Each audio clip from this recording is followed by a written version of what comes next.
So, about 2 weeks ago, we were all on this stream, the three of us, talking about who is going to be our next manager. We have it now, Steve Cooper. Nobody really saw this coming, even the name was hanging around. Look, this club have acted quickly, and now it's eventually come out. Steve Cooper is our official manager. And what do you make of it? Underwhelming, I think's my first gut instinct is stuff. I also feel like the fact that we've had sort of names like Graham Potter and Carlos Corberán linked, and then to end up with Steve Cooper's, so underwhelming. But he's here now, regardless of whether you're excited or not. He needs to be back. We need to get behind him because he's coming into what is probably one of the hardest possible jobs he can. So fair play to him because we're set on him to come and take this challenge on. But he needs the backing and he needs the fan base behind him.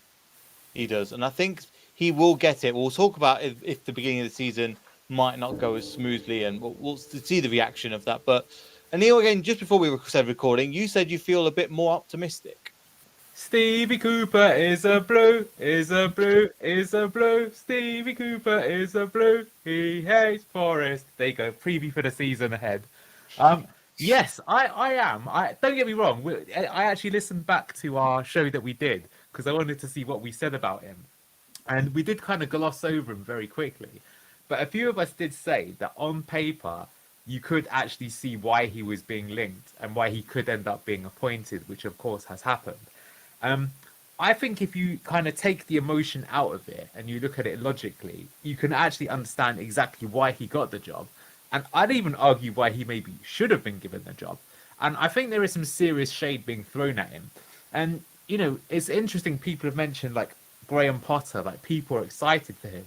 But if you look at it another way, like why were people so excited for Graham Potter? Because just to put it out there, how did Graham Potter's last job end? It ended with a terrible run of form, after which he got removed from that position and someone else got installed instead, which is what happened to Steve Cooper.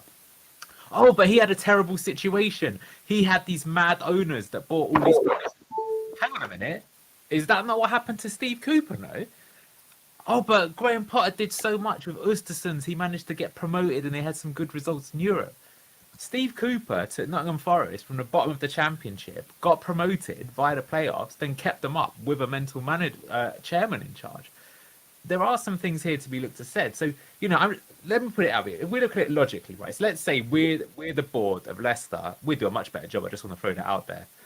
And over Rudkin all day, every day. Neil over Susan Whelan, think you do a better job. But anyway, let's look at it logically, right? What would you have on your list in terms of a manager that you're looking for, given our current situation? So firstly, you'd want them to be available immediately, right? You can't wait for them to become available. So that narrowed down our list. You want them to be cheap, let's be honest. I think that's probably what ruled out Carlos Corberán. So he's free. That if that's one of your things in your budget, that's what you got to go for. You know, it's one of those things that, like, you know, if you're not a 9 out of 10 and it's the end of a Saturday night and you want to go home with somebody, your choices get reduced, right? That's how it is, right? Fluent English speaker.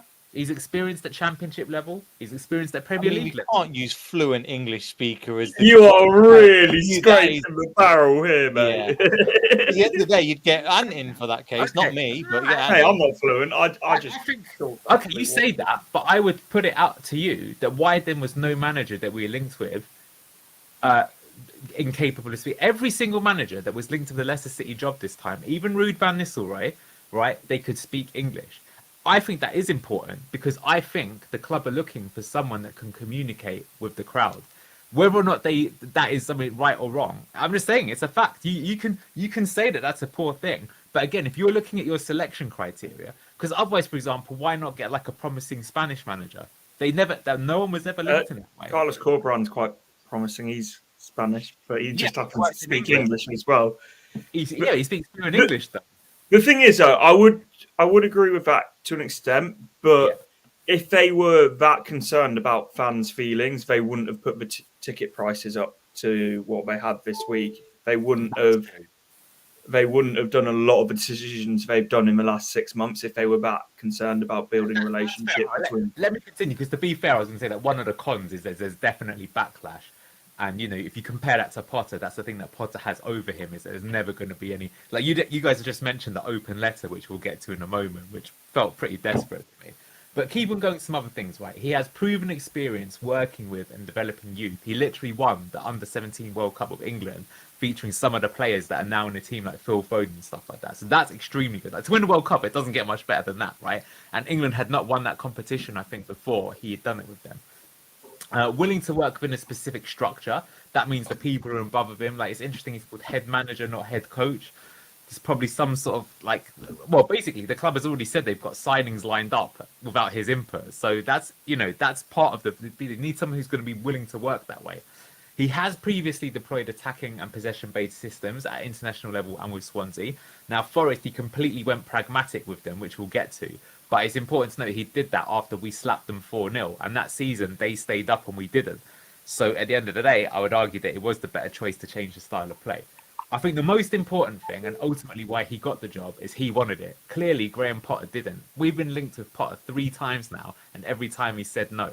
And I think even if we'd have ended up with him, this is like, I guess, my TLDR, is that if you have someone who didn't really want to be there and was never motivated, it's going to be bad. If you've got someone who's got like something to prove, a bit between their teeth, that's extremely powerful and I think is important. So, yeah, he is quite young. He looks like so old, Steve Cooper, but he's only 44, so he's got massive potential. And I think he's willing to work with the club as part of a project, which is also important. So that's all the pros, and he feels all of that. And I think all of those things you could also say about Graham Potter, except about wanting the job, which he didn't. But again, Graham Potter was experienced at Championship level, experienced at Premier League level, has good things of youth, etc., etc. So if you look at the cons, yeah, I think the biggest con actually with Steve Cooper isn't even the fact that he's the Forest manager, although I think that's why they got him to write the letter. It's that last season he was in charge of Forest and he went on a run of, I think, 1 win in 13 games and they removed him and replaced him with Nuno. And last season was an extremely poor season in the Premier League where you had Luton, Sheffield United and Burnley. And, despite those 3 bad teams, Forest still actually were in some trouble near the end of going down, so they replaced him. That said, when Nuno came in, they didn't do that much better. Of course, Nuno will have a pre-season. Let's see how he does next season. So that's definitely a con. There's no 2 ways about it. Maresca had a bad time at Parma, though. Just going to say that before we appointed him. And like I say, Graham Potter stunk out the place at Chelsea too. Again, situations there. And the final kind of con, yeah, it's the one we've touched on, is that he's the ex-Forest manager. And, there are rivals. Are they really? I don't know. But it's not something, compared to Graham Potter, who's got like a clean slate. So a lot of things to kind of process there. But I think if you were to actually look on it, it's not a surprise that he ended up on the short list. And I think, again, if you put it there, if it comes down to 3, it seems like Graham Potter was first choice, didn't want the job. Carlos Corberán is going to cost money, so that leaves you with Steve Cooper. And that's why Steve Cooper's in. Super Cooper, welcome to the Blues. Let's see what he can do. And look, I will just give you this as like the final sort of maybe positivity. But at the end of the 2014 season, we just done the Great Escape, and a manager who was beloved by Leicester fans, which was Nigel Pearson, was let go after a tight orgy on a pre-season trip. And we brought in Claudio Ranieri, and Claudio Ranieri had just lost to the Faroe Islands of Greece in his last job, and people thought he was completely washed up and was a poor choice for a more modern Premier League. And in the end, he didn't have too bad a season, did he? Admittedly, he then got sacked the season after, so almost taking us down. But it just goes to show that maybe you shouldn't completely judge previous and take everything on its merit. And yeah, I think let's see what happens when the games get going. But I think it's actually a decent appointment all in all. End of my rant. So let's come back to a couple of things you mentioned. I want to mention again the Forest thing first. That's probably one of the first things that's on the comments' minds. And also, it's not something that's actually on my mind as much. It's only on my mind if we go and have a really bad start to the season. That's when it really gone on. But that's where it really starts to go wrong. My mate, who's an Everton fan, has compared it to, when Rafa Benitez took over at Liverpool, and is like, if it had gone well, no one would have batted an eyelid. As soon as it doesn't start going well, there's very real possibility that it does turn sour quickly. And he goes, it's all well and good saying you're going to keep really calm and sort of it's not Cooper's fault. What happens if you're losing to Forest and they start singing their Steve Cooper song and like really, really starts grinding your gears? So there is that possibility that happens. But as we said before we came live, it's not Cooper's fault, and I don't like as positive as Anna is, and I understand why. Like, I think we could all be honest and say it's probably not the first choice of who we would have wanted, but now he's here, we've got to get behind him, and there is positives to him. You look at his youth development. Morgan Gibbs White, Brennan Johnson, James Garner, they all improved big time under him at Forest.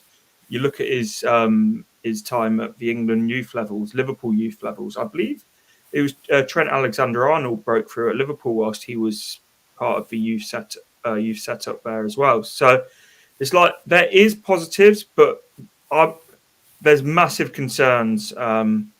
There's massive concerns I have, but he's won 2 games in the Premier League away from home. Yeah, that's crazy, isn't it?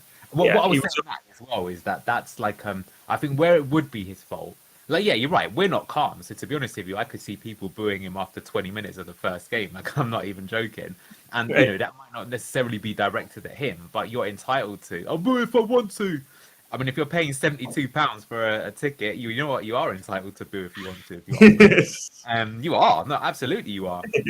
But, you know, I think more it'll be his style. Like, the thing that I've seen is a guy who's got an account, LCFC Data. I don't know if you've seen this one. And it's not actually from the last season, the season prior to that, but it's got the stats. And they rank really low for everything.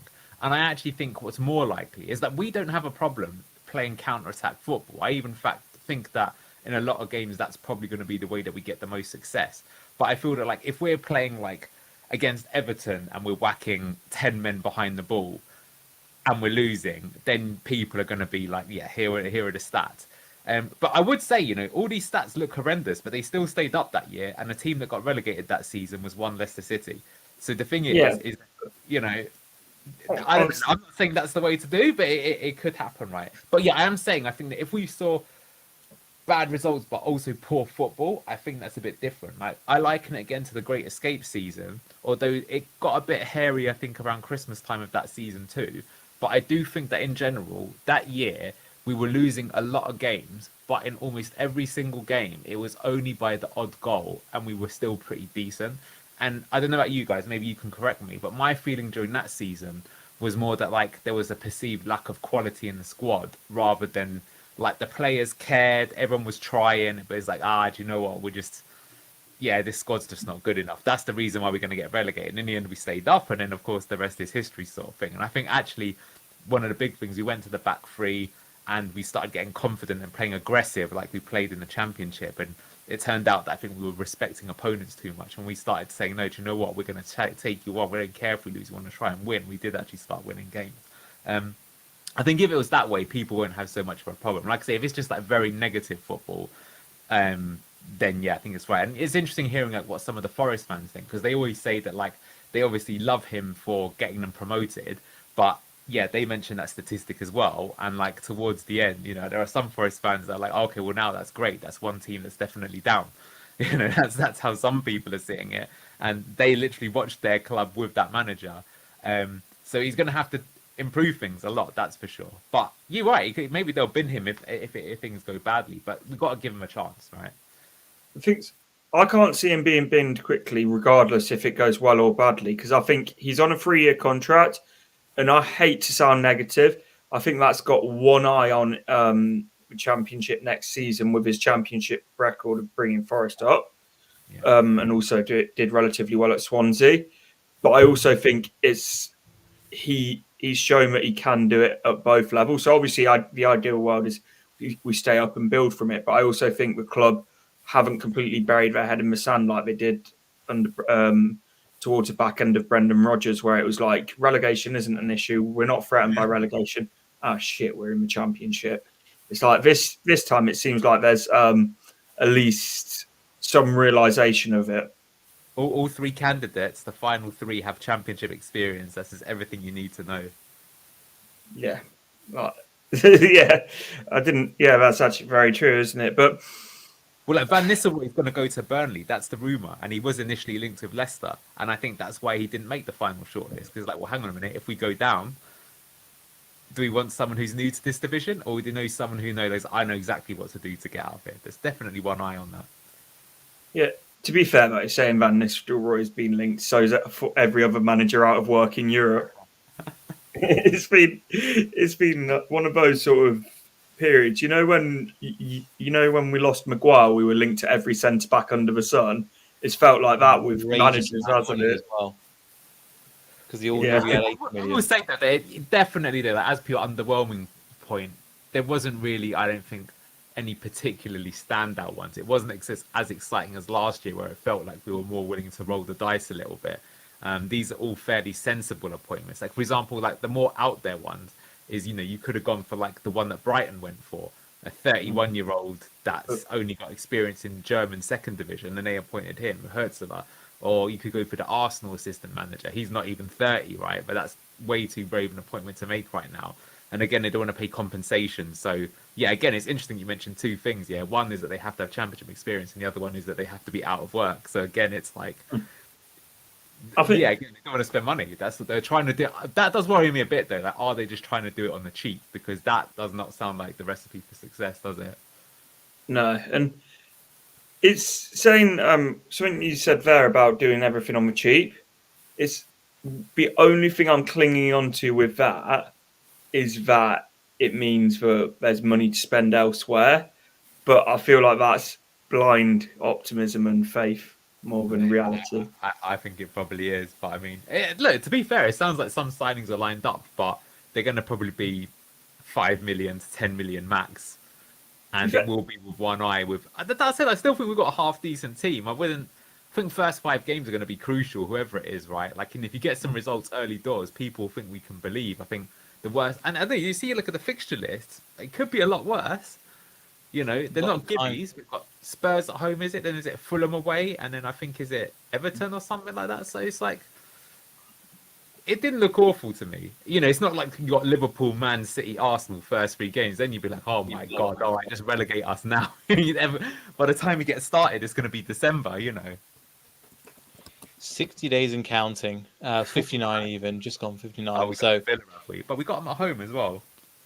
yep. Tottenham at home, then we've got Fulham away, then we've got Aston Villa at home. So we've got Maddison coming, we've got Castagna coming, and then we've got Yuri Tillemans coming. We are the feeder club.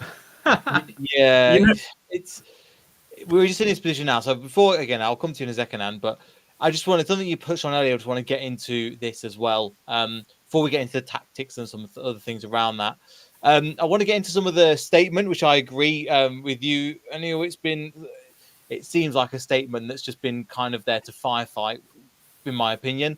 But there's 4 different parts to it. I'm not going to go read through every part. This is the bit that I want to touch on. So I know my experience will be valuable in helping the evolution with an excellent group of players to work with one of the best training grounds in the world. The staff and the players, it's important that we, with a style, with the Leicester City supporters recognise as the very best of their club. Now, with that, and we've seen multiple styles. Again, we'll get to some of the specifics. We've seen counter-attacking style from Steve Cooper. We've seen front-footed. We've seen possession for possession's sake. We've seen quite a few different styles under him for various clubs, so Swansea and Nottingham Forest. What do you think he means by that, or do you think it's a generic Barnum statement that he's just saying just to get the best out of them, just to kind of keep the fans quiet? It's one of those. From a lad that I talked to, who I'm doing a video with on Saturday, who's a Forest fan. He said that he's very good at building a relationship with the fans, and will say a lot of what the fans want to hear.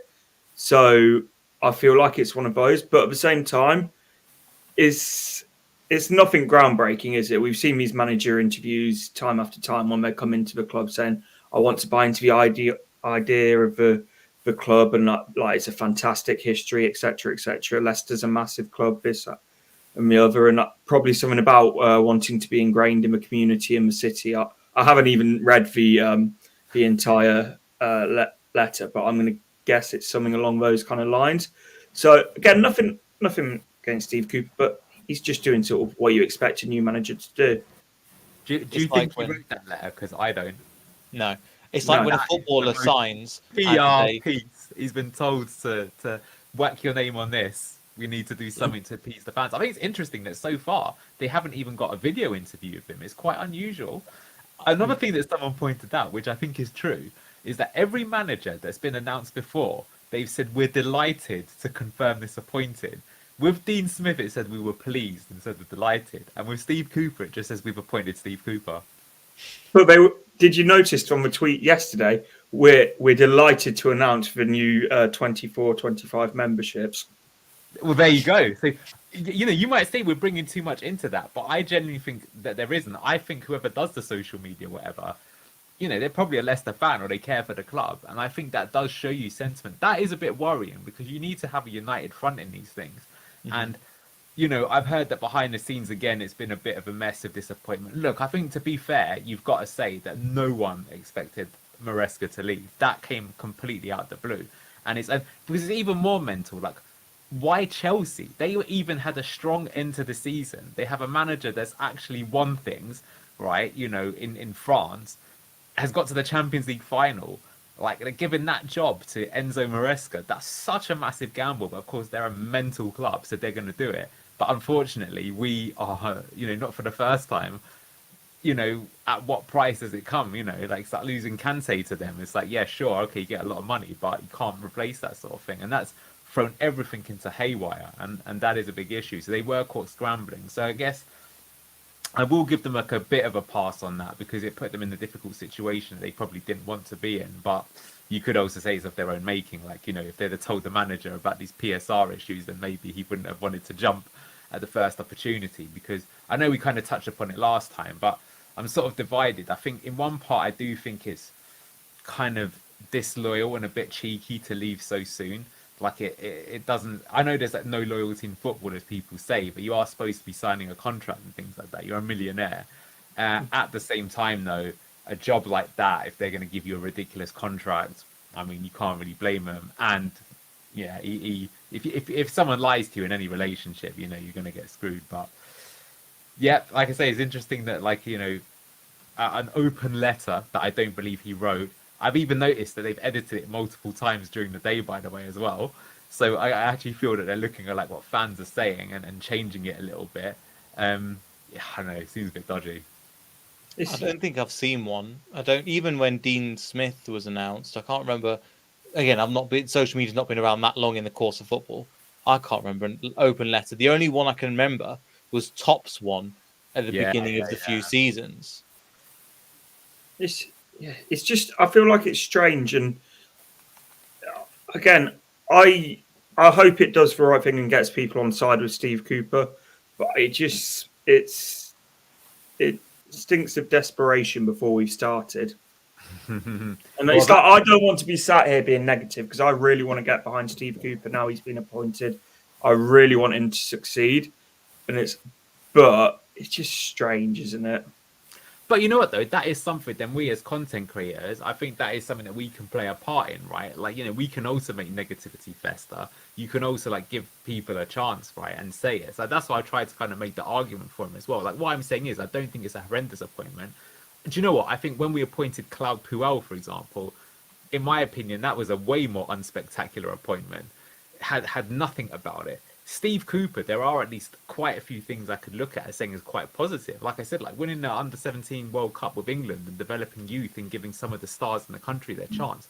Now, that sounds great. We've got one of the best training academies in Europe and some exciting players coming through, working with Fatawu. That's cool. That's a positivity there that we could get going.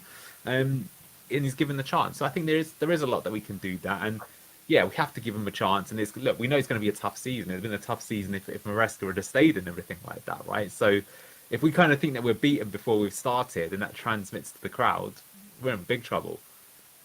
Yeah. The thing is, the crowd as well, saying about the crowd, we saw at the end of last season when everyone's behind that team, what a difference it makes. But when it was toxic under Brendan Rodgers at the end, yeah. It was very, very toxic, and it's like it needs to be that needs to be that unity from day one. This is where I look at the board though and go, they've gone with a figure regardless, like what you say. And I even think if you take away his Forest connection, say he'd done with I don't know Bolton or Reading what he did with Forest, just do you know what I mean? Just any club, I still think there would be a lot of the question marks, but it's it's one that could be divisive straight away instead of like having a huge amount of unity in one within the appointment. But as I think all three of us have saying it though, that got to give him a chance, got to get behind him. But it's just I already know certain people aren't going to be doing that, which is the worrying thing. Yeah, but they can get 1/2, right? That's always the way with things. So, like, let's say we do it. I mean, I would say maybe we should move the conversation on a little bit. Like, what's he got to do? What are his problems, kind of thing. We can look at his tactical style. Like, I'm hoping that he's already on the blower to some of the players, and he's giving them the pep talk, and he's going, "Hey, Ricardo, oh, it's Steve on the phone. I'm delighted to be working with you. I've seen you play the inverted fullback position. Well, this season I'm thinking about doing this. What do you think? Really get them on side." That's what, like, I think a top manager does. You don't have to even be, because I think when they report back for pre-season, that first sort of almost even 20 minutes is like the most crucial 20 minutes ever. You got to come in and be like, I like this guy immediately. And you know how sometimes some people are like that? I call it the ant effect, where even though he's smashed out of his face, you're like, I like this guy. There's something about this guy that I'm going to put up with all the abuse he's giving to me, as you said, no, they're joking in the game sort of thing. It's a very important thing to have. So I think that's important that he does it. I think that, like, if we look at the squad, like you mentioned Victor Christiansen there, like Boubacar Samari will also be coming back. I think, okay, so let's talk a bit about Victor Christiansen. That's quite an interesting one. So he started both games for Denmark. He's just had like a really good season for Bologna. We've just played Denmark earlier today, England versus Denmark, and he made an absolute howler of a mistake, allowing Kieran Trippier, who's probably old enough to be his dad, no, Kyle Walker, who's old enough to be his dad, to run past him and cross for a goal. So that wasn't so good. He then technically did get an assist, giving it to Humeland, but I mean, he banged it in from 30 yards. So is that really an assist? That's a bit like propaganda from my behalf. But, he's got physicality. It'll be interesting. Again, if we've got a manager who's good at developing youth, be interesting to see if he gives him a chance or not. I think there's a player in there. I thought that at the time when we signed him, he's a bit more older and more experienced now. From what I've seen with Steve Cooper, what I think is interesting is he used many different tactics all the time. I actually think he prefers to play a 4-3-3 in an ideal world, but has moved away from it probably when he realised that, you don't have the personnel to use that. He has always done like when he was at Swansea, which I think is quite an interesting one, he used Matt Grimes in a similar way to like Harry Winks. So he likes to have that kind of like Jorginho stroke Rodri, Fernandinho type player who's like really core to the build-up. He only uses one player to do that, which is interesting though, not two. So I am curious if he's going to try to use an inverted fullback himself. Well, you're making that face, Neil, but I mean, there's pros and cons to that, right? Like, the inverted fullback style, you do make yourself a bit weaker defensively, right? If you're trying to pass your way out of trouble, it's good. But I mean, I don't know if you've just seen the Spain versus Italy game, but Italy were trying to pass that from the back all night and they just couldn't do it.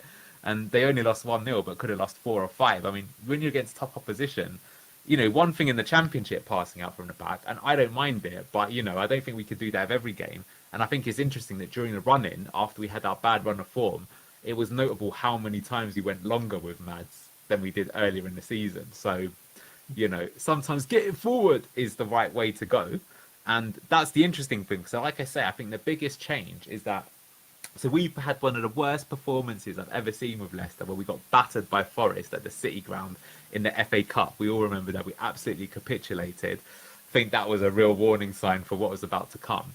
And they played, very high tempo, aggressive football, getting in our face. Do you remember Jed Spence, who was their right back at the time, was like really bombing down the wings? They did it. So they had quite an aggressive and, possession-based style. But then when they got to the Premier League, they tried that style, had a bad start, and then they had another point, and this time they played us again, and we got our revenge. We beat them 4-0. We started the day at the bottom of the table in that game, and we beat them 4-0 and went above them. And then he changed it completely, and he decided to go defensive. They changed all their stats. They just played on the counter-attack. They played very negative football, but they did stay up. Now, looking at that open letter, it kind of makes it seem that, like, even if we're going to go down, you've still got to try and play more expansive football, that we're not just going to tolerate that. It does seem that we're going to try and do that, reading in between the lines. It'll be interesting to see with 10 games to go if we still go that way, if we've got a chance of staying up, but we can cross that bridge when we get there. But I think that means that we're probably going to play something quite similar. And at Swansea, he did also at times use like the kind of 3-2-4-1, which is very similar to what Enzo did.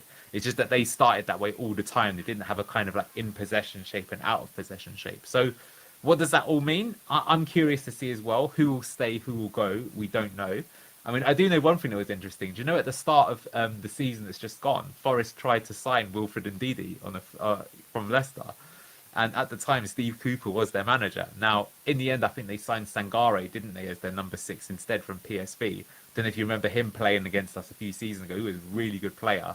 Don't know why it hasn't quite worked out at Forest for him. But I'm curious because he's obviously a fan, but he was obviously a fan of him in the defensive midfield position. So we'll have to see what he does with Winks and so on and so forth. But yeah, I guess we'll get our answer on the first game of pre-season, which I'm looking forward to already.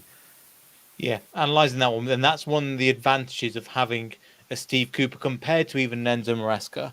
Enzo Maresca he had one formation, he would play that way, he would leave the club and he would still die by that formation, from what it seems like. With Steve Cooper, he has got multiple ways of playing. When we're looking at some of the players that come into the team, I mentioned Christensen being one of them. I'll go through some of the other squads that we've got, or some of the players that we've got, and we think again, how can these players fit into the system? So, again, we're not sure what formation he'll play. We are literally shooting a fish in a barrel. We don't know what's happening at the moment. But I just want to bring up specifically some players that, we'll look at the squad and we'll look at the squad overall and go, right, who is going to be featuring in the squad? So we'll go for the goalkeepers first. And surely Mads Hermansen is the number one keeper coming into the year. I know we're going for the very basics, but Danny Ward, we'll see what happens to him. I've got a feeling, again, if money is a problem, try and move him on and try and promote one of the under-23 keepers, because let's be honest, third keeper never gets used anyway. But surely it's Hermansen. Yeah, you'd think so, wouldn't you? Yeah. Any other things for that? Or do you think it's, again, because we don't know what style he's going to play, but looking at the players we've got, looking specifically at Hermansen and how much better he is, even though I do like Stolarczyk and Ward isn't there as well, do you think this is going to be the case where he's a very specific kind of keeper? We will have to play front-footed. We will, and I think what is interesting is if you read between the lines, I don't know if you've seen some of the things from The Athletic, but they said as well that the manager was expected to be working very closely with Martin Glover. Now, at the moment, Martin Glover, I think, is like more head of player recruitment. But it almost sounds to me like he's been geared up for like not quite the director of football, but actually the director of football. And it's clear that Martin Glover has already made some signings ahead of Steve Cooper coming in. So where am I going with this? Why I'm going with this is I think he's going to be told certain players that you have to use and you have to do that. Now, that might sound a bit weird, but the thing is that these days, unfortunately, football clubs are becoming businesses. And if you're a business, you've got assets. And so that asset has got a value and you want to maintain the value or increase its value. And so if you look at it from that point of view, you have to play Mads because Mads was bought for 5 million, but is probably already worth something like 30 million. And if you develop him, let's say we do get relegated and you need to sell a player, you could be like, oh, we can sell Mads, we can sell him for 40 million. And we've got Stolarczyk, who's decent enough in the championship, and we can grow him to keep moving. So this is going to be my answer for a lot of them. But I think specifically with Mads, 100% he plays because he's a Glover signing and Glover will, I wouldn't say insist, but strongly recommend, if you know what I mean, with a gun, that he should be starting. Yeah, I'm with you. I just thought I'd put it out there as the easier option.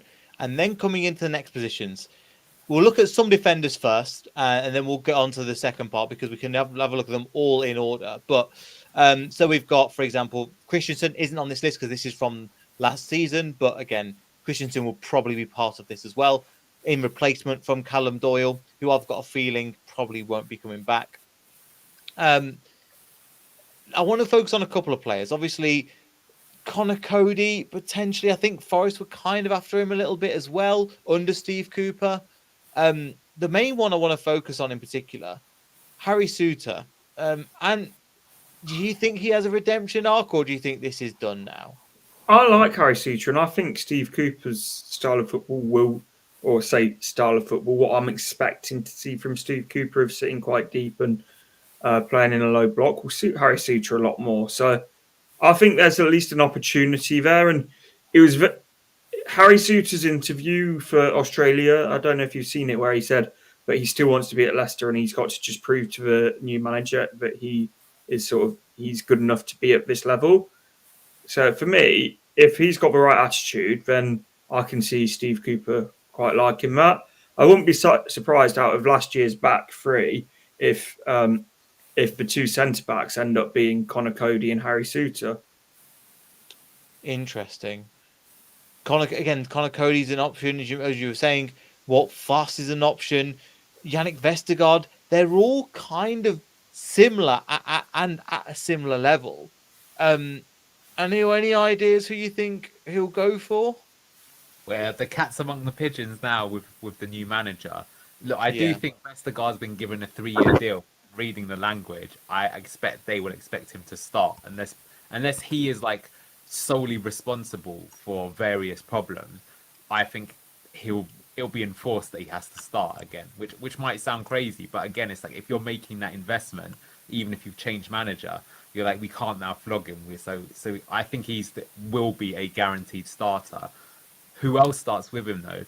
Yeah, you're right. I mean, if it was Maresca, absolutely no, you would think Cody and Souttar are done. But now they've got a chance, and look, Vestergaard himself was the redemption arc, so let's see it.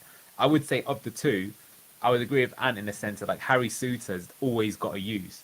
It is a physical league. There are going to be games when you're playing against your Man Cities, your Arsenals, Liverpool, a bit unknown given their new manager, where you just expect to be against it, and you're going to need sometimes some people to dig you out.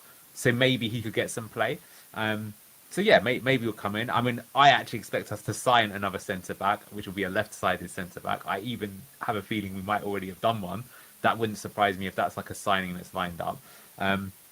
So then that would ensure, kind of hint at that we are going to still be doing the 3-4-2-1 sort of style system. But again, we're just guessing, really. We're just guessing. But I would say that I cannot see Vestergaard not at least starting the season, given the fact that he's just been given a 3-year contract and at the age he's at. Can I just say on that Vestergaard contract, apparently, though, that was signed and done under Enzo Maresca. That was all sealed, whilst it still looked like Enzo Maresca was still going to be our manager. So it could be the fact that he was in Enzo Maresca's plans for the next year or 2 years. But if he's not in the new manager's plans, I don't think you can force him to be started. I get what you mean about like strongly advised, but it's like I think that was with Vardy's one. I think we could have had anyone in as manager. They would have wanted him as a year extension. That Vestergaard one screams not really as a club extension, but an Enzo extension, if that makes sense. It does, but I mean, for example, there is strongly rumoured at Chelsea that one reason why Poch was removed is because he insisted upon using Conor Gallagher, and their management wants to sell him because he's got book value because he's English, and they want him to be using Enzo Fernandez, Moises Caicedo, and one of the other millions of players that they signed instead, and they were frustrated with him. And so ultimately there's been a power battle, and it's like, well, okay, if you're not going to use the players we tell you to, we're going to remove you. I don't know, that's really getting into kind of like conspiracy theory type territory. But as I say, when you're making the appointment, how the interview would have gone is you would have come down there, give a presentation, and one of the questions would have been going, what would be your plans of using Yannick Vestergaard?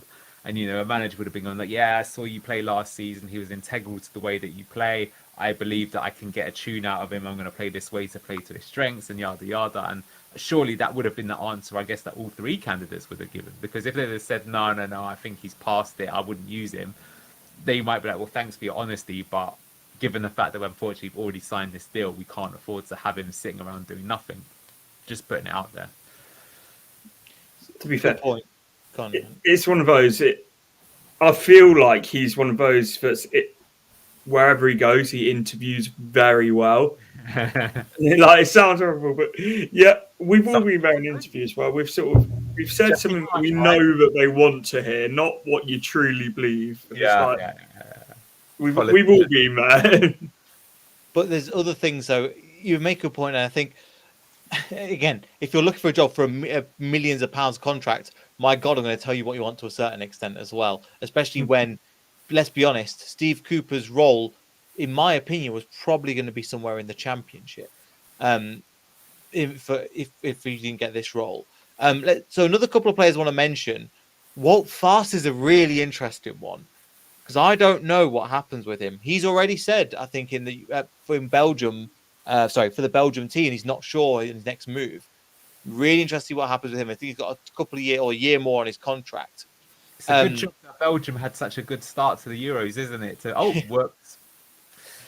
Yeah, and he's another one where I'm not sure what's going to happen. Again, up in the air. It'll be interesting to see. Obviously, Ricardo, I think, is bang on starting. There is no question, I think, from anybody on the panel or in the comments. Ben Nelson. Does Ricky want to stay, though? Depending on how we want to play him. Last season, he had offers that he could leave, but one of the reasons he wanted to stay is because the new manager at the time, Enzo, spoke to him and said, I've got this idea, I want to use you in this way. And he was like, wow, that sounds quite interesting. That's something he might have to think about, is what if, Cooper says, no, I'm going to play you at right fullback again. He might be like, no, do you know what? I'm not sure about that. If it's another team's going to use me a different way. I don't think that's as cut and dry, to be honest. But again, I suspect that any of the managers that interviewed would have identified the fact that he played a key part last season and that they'll be using him in a certain way. So I'm kind of being controversial for the sake of being controversial. I think he will stay, but I actually don't think he'll be a fullback. I think he'll be used in some kind of other hybrid role. I think he might be used as either inverted, but also potentially a high 8 as well. Yes. Especially since we're not really using, because we have Kieran Hall, and after that we've got the rest of them have all moved on, to be honest. In Diddy, we'll see if he gets played as a high 8. Eunice has left the club. Dennis Pratt has left the club as well. What's his name? I've even forgot his name. The Chelsea lad we had on loan. Cassidy has gone back as well. So that said, there's very strong reports that Belgian lad, the lanky one, Pierre Duomo, I think he signed for us. I believe that's already been done. Because the fee was pretty low. I think the bigger question is he ready to play in the Premier League, given that the Belgian team he played for got relegated? Doesn't sound like the most optimistic, but then, Hull got relegated, and the season they got relegated, they had Andy Robertson in their team at left back, and they had Harry Maguire as centre back, and both of those went on to have very good careers. So you never know. But yeah, I mean, that as per your point, I think that Ricky, I could see him being used not as a fullback, but as a various other position or some sort of tactical thing. Inverted fullback, or as you say, at number 8. Could be a good idea. I think another person in there as well, I've just mentioned, Ben Nelson. Again, we are shooting fish in a barrel at the point. We know that Enzo, still got him on the brain. He likes to develop younger players, Steve Cooper. Ben Nelson fits that mold quite well. And do you think he'll be loaned out, or do you think they'll potentially, do you think that he'll keep him around to see what happens? I'm so firmly sat on the fence with this one, but it depends. If we don't sign another centre back, I think he stays, and then there is potential for minutes. If we sign another centre back, you want him out playing regular first team football, so then I think you loan him out. That's a good point. I think you make a good point, and we'll have to see what happens, because again, it's all new information. I just want to bring through a few players that we mentioned. Another couple of players I want to mention. Harry Winks, I knew you mentioned Matt Grimes and the similar players, so I can imagine if a player of his quality, he's got to be starting every week. Marco Brighton's left. Hamza Chowdhury is one that I'm not sure where he fits into a Steve Cooper system. But if we had a Wilfred and Diddy in a team, maybe he wants to use him. Again, I'm not sure where Hamza fits in, but he is probably going to be a squad player. Yeah, I think he's a squad player, but I don't see us getting rid of him. I mean, do you remember Claude Puel pulled off some masterpieces against Man City by packing the box with Ndidi, Hamza Chowdhury, and Nampalys Mendy, and we beat them twice doing that. And a massive gap, and then there was Vardy and Maddison up there. Beat them twice though, playing that way. So the thing is that Cooper's pragmatic. Let's be honest, you're playing Man City. You want to try and take them on at their own game. I don't think that's the smartest idea in the world. I think you're probably better putting on a few extra, defensive players for that. So for that reason alone, I cannot see us getting rid of him. Especially if Wilfred goes, then who is that hard-hitting central midfielder? We've literally only got Hamza. So I think I don't see him going for him at all. And I think depending on how we play, because formation-wise they're all over the place. There's all sorts of people saying we can play a counter-attack style in football. We'll play a 3 at the back. We'll play a 4 at the back. There is formation. I think Tactica put out a formation. Let me see if I can find that one where that was all. That was he's a lot more intelligent than me when it comes to this kind of stuff. But he was mentioning a couple of ones. Again, it was this formation that I'm still trying to get my head around. Where it's coming into again different kind of positions in this kind of team, where it's moving into. I think this was under Swansea, where they were playing this like a 4-3-3, and then moving into like a 3 something something. This is quite a common setup, to be honest with you. This is kind of like what McKenna plays at Ipswich. So, for example, there, Leif Davis starts at left back, but he becomes essentially a left winger, right? And then what happens is you can see is that actually your winger is more of a number 10 rather than an out-and-out winger. So I have to say I don't expect us to play this way just because we've got 2 like out-and-out wingers, right, that are good at beating people one-on-one. But you never know. Maybe he'll try it. They could go that way. Yeah, it's an option. I don't think we'll go back to the counter-attacking style just because some of our key players will be just pretty much taken out of the game. So like Ricardo, Winks, we won't potentially get the best out of those. And we've already got players like, again, Mads Manson, not really made for the counter-attack. There's different ways of playing counter-attack. So go on, you go, Ant, because I'm talking a lot here. Sorry, I didn't mean to cut over you there. The Southampton game, I think if we go back to that as a counter-attacking game, if we play counter-attacking football in the right way, I disagree. I think it can play to the strengths of our team, but it's like Harry Winks being quick on the ball. Like we saw how good sort of in terms of the technical ability he was. He was conducting that game just in a different way than he has been a lot of this season. You saw Dewsbury Hall. I thought that was one of his better performances towards the back end of the season, where he was very much just driving up the opposition. Fatawu and Mavadidi, just everything was so direct. Everything was so sort of like there was a lot of quality within that, and I thought we saw the quality within a lot of our attacking players. But at the same time, a lot of this season has been controlled, slow, dictated possession. It was the opposite of that. But I don't know if that was just the drop off in difference between the Championship, where we could control games and the difference between ourselves and Rotherham was like you're sort of taking the piss a little bit. But obviously, even worse teams in the Premier League would walk the Championship. I think you're bang on there, and in my opinion, that Southampton game is the blueprint for how we stay up this season. It is actually playing on the counter-attack, but it's playing with a grounded style. It's not just hoofing it long. That was the difference. In 15-16, there were literally stats saying that the passing distance, Leicester's passing distance was the most, i.e. we hoofed it. And we know that. It'd go to Hoof, it'd go to Morgan, and they'd be looking straight to hit Okazaki so he could bounce it off to one of the... And it worked. There was nothing wrong with that. But, it meant that, it was very one and done on the attack. This time, we're going to try and play it round in triangles and play out of pressure that way. And it proved extremely effective in that game where we absolutely hammered Southampton. Don't get me wrong, I expect us to get absolutely tonked a few times this season trying that against some of the teams. But I also believe if we play that way, we're going to beat some teams. And, for example, I don't know if you remember, but Norwich, when they got promoted, they actually beat Man City. They still, I think, ended up finishing bottom of the table. But it shows that style absolutely can work. It's about getting it to work consistently. I do think sometimes, the funny thing is it's more like, how do we beat Everton? Would we play that style against Everton? I can't answer that for the manager. We'll have to see. Palace. Yeah, or they Palace this season. I mean, if they keep their current squad, crikey. I mean, Eze, Olise, Adam Wharton, what a signing he was. I mean, Glasner as well, who's won the Europa League.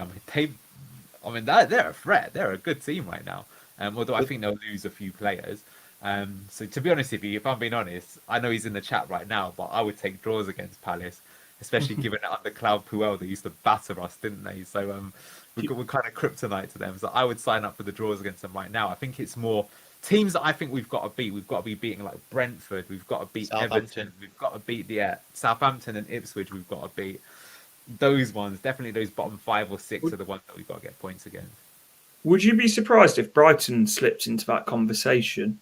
Because I No. think Brighton's one of those that's this new appointment. It feels like a real roll of the dice. I could either see them being back competing with the top 6 and everyone going, "Oh, what a masterstroke! Where have Brighton spawned another random manager that no one's ever heard of and incredible?"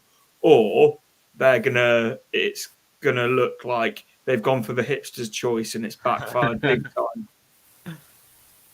I genuinely don't see there being an in the middle for Brighton either. I think it's literally one or the I other. subscribe to your line of thinking, and yeah, it could go one or two ways, and then it's that's really weird for them. Why did they roll the dice? Like this managerial season's so weird. Vincent Kompany gets relegated, ends up at Bayern Munich. Maresca gets promoted, sure, but ends up at Chelsea. And then Roberto De Zerbi, who's got more experience than both of them, ends up at Marseille. What the fuck? All right, fair enough. That's football, but weird. It is, again, it's weird. And we've got Steve Cooper. Make of that of what you will. But coming back to that, let's look at some of the forwards as well. So Jamie Vardy looks like he's staying. Mavididi might be an interesting one. I've read some things that potentially they could play out wide, or they could try and, because we haven't got a number 10 really in this system for the players that we currently have. Potentially using Abdul Fattah and Mavididi as the inverted kind of like as a front 3, playing them inverted. Is that something that could work? And then also looking again, Kelechi's gone now, so we've got Daka for Vardy, and then Tom Cannon.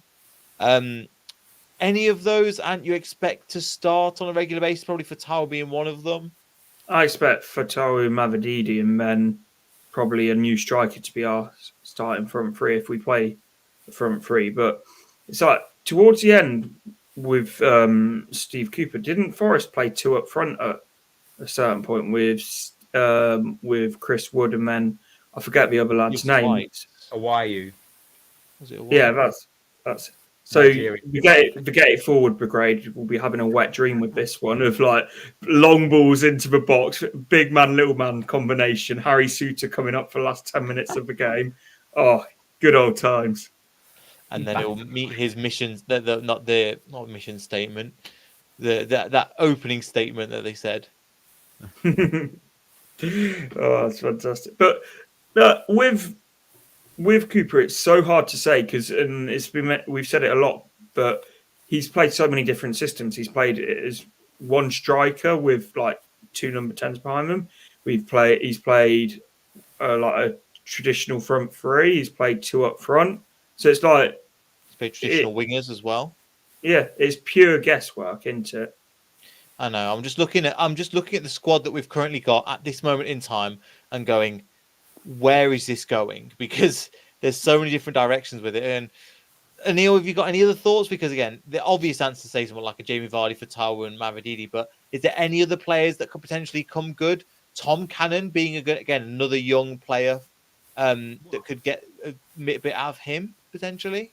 I think this is by far the biggest conundrum. I think it'll be very interesting to see what he did. You mentioned it there before, like would we use Steffi Mavididi as actually a number 10? We do know that one of his systems is he tried in the past, rather than the wingers going wide, for them to come central. I think Mavididi would not be so bad at that. Fattah, I think, would be wasted using that way, but you never know. He might well try it. We haven't talked about Patson Daka. That's an interesting one as well. I mean, Ant just mentioned it there. So this season, we start game 1. Who is the starting striker? It could be Vardy, but he cannot play 38 games of Premier League football. No way, right? Then do you trust the other 2? Tom Cannon, if I'm being honest, I thought he looked promising, but I would suggest for his own career, it would probably be better if he had a full season on loan in the Championship, just to play every single week. Like, just tonk that division, come back with like 24 goals. Or let's say we get relegated, we've already got a proven Championship striker. That's personally how I would use him. Not to say that he's not a good player, but it's just that, like, literally, it's better for your development right now just to play game in, game out. I mean, you mentioned Ben Nelson there earlier as well as a similar thing. Like, I thought Luke Thomas, we held him back by not loaning him and using him as his occasional player. Whereas I think if he'd have gone out and played at a younger age every single week, he would have been a better overall player. Good enough for Leicester? I don't know, but I think it held him back. So Cannon, I think, probably doesn't cut it. Patson, well, I suppose it depends on Patson Daka though. Do we keep him or do we sell him? There might be some interest in him. It's interesting because Patson, to begin with, everyone hated him. Then he had a great run in the team. He was our best striker for a bit, and then by the end of the season, he fell out of the team again.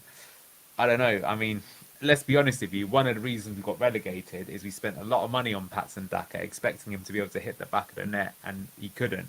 And I think out of him, Kelechi Iheanacho and Jamie Vardy, in my opinion, overall, Patson Daka's been the worst in terms of goal output.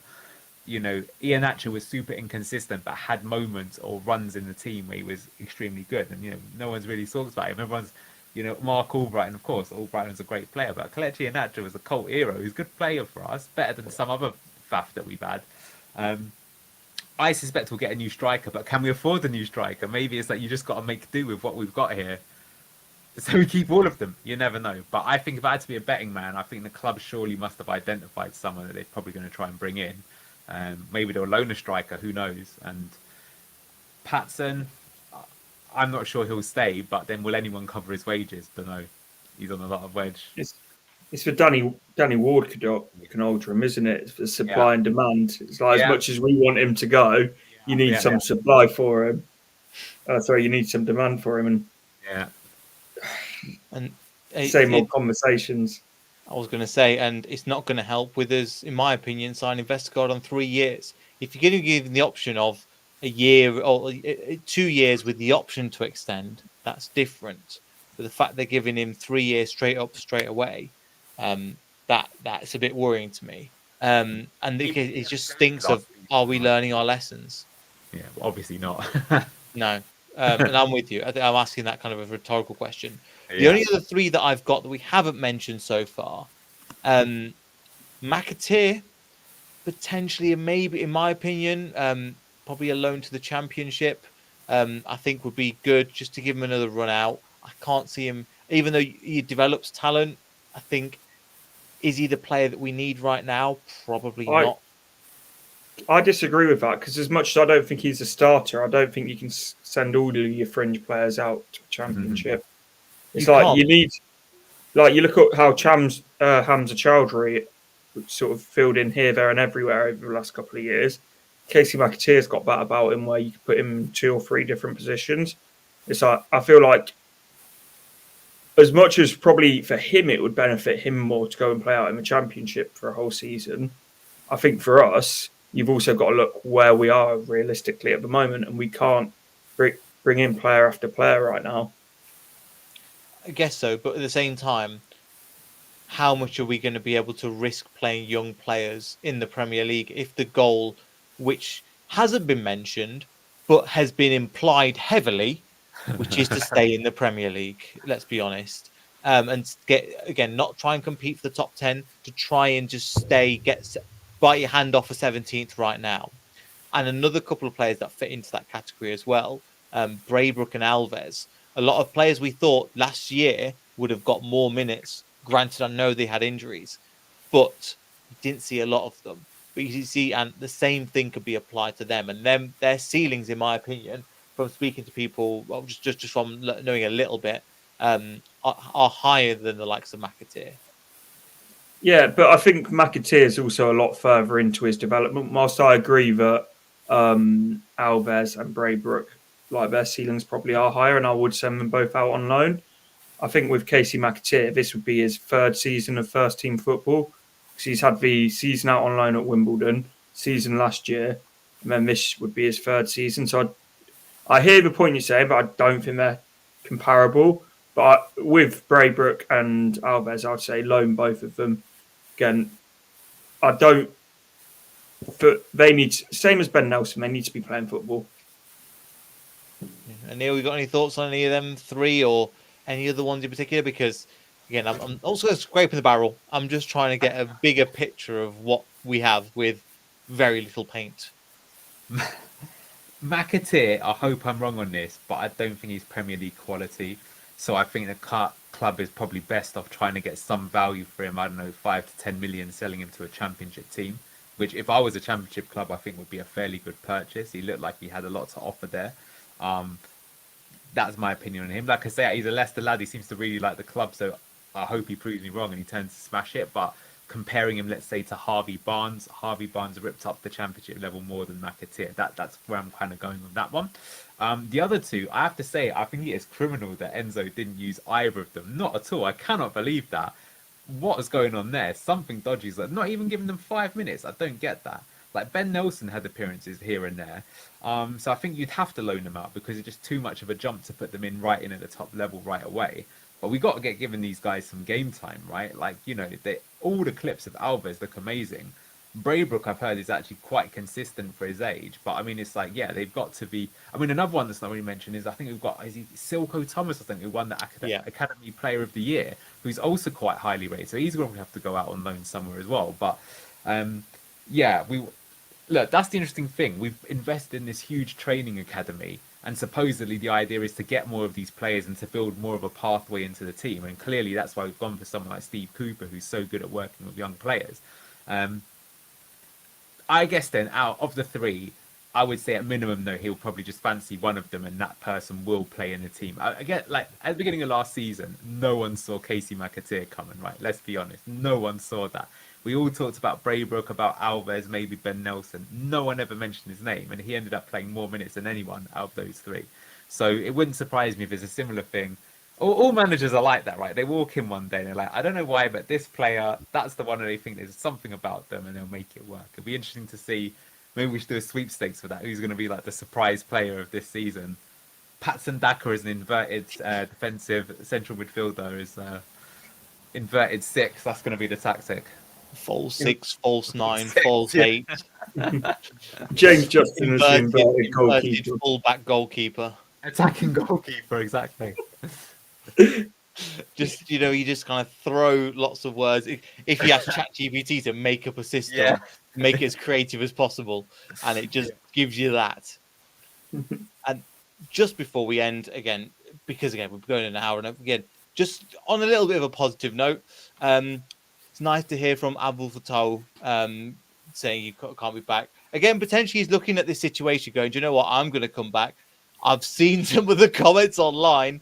Let me try and just make my voice a little bit heard and take some of the pressure off it potentially, even though I've got a feeling, I think when it comes to the management of the social medias, a lot of them are owned by the club as part of the contract. So it could not be Fatal. It could just be some of the club doing some PR basically.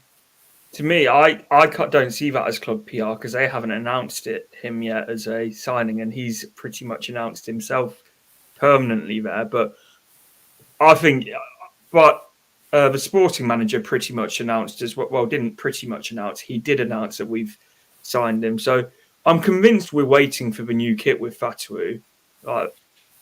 I'm almost adamant of it. June the 30th, because I think that's when the PSR regulations roll over. Then you've seen David Ornstein report this, but he's mentioned that essentially the transfer window almost has 2 windows, because after June the 30th, things roll over to the next season. So certain teams will book it before or afterwards, so they expect like a spate of them to be made at that point in time. Look at it. Very few Premier League teams have announced any signings right now, so that's just to put it out there. I think Fatal is so important. January. There was nothing in January signings, even Premier League wise. Yeah, again, because of the PSR thing, because they're waiting for this rollover period. But yeah, I think it could be the new era. I'd be very interested to see what happens with Atawu. The most likely thing is he's with us for a season or two, and then he ends up being the next monster signing, you know, that we sell for 60 million plus. But I will say one thing, you know, he did not have the best time at Sporting.